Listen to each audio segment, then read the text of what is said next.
രാജീവ് ചന്ദ്രശേഖരന്റെ ഒന്ന് രണ്ട് ചെറിയ പ്രസ്താവനയിൽ കാര്യങ്ങൾ ഒതുങ്ങിയിരിക്കുക.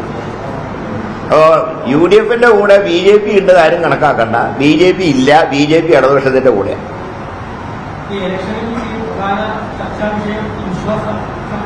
അല്ല, ഇലക്ഷനിൽ ഒരുപാട് കാര്യങ്ങൾ പറയാനുണ്ട്. പക്ഷെ ദേവന്റെ സ്വത്തുക്കൾ കട്ടെടുത്തതിനെ കുറിച്ച് പറയും. പക്ഷെ ഈ വിശ്വാസ സംരക്ഷണവും ഇലക്ഷനുമായിട്ട് ബന്ധമില്ല.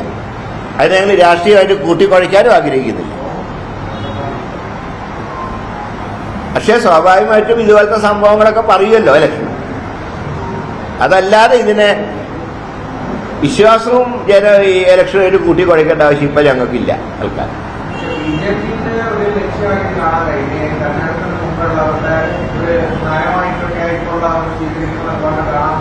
അല്ല, അവരുടെ നിലപാട് കേരളത്തിൽ കോൺഗ്രസ് ഒന്നും കൂടെ തോൽക്കണം എന്നാണ്.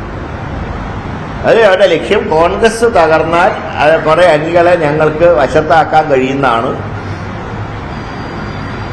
BJP-യുടെ ധാരണ.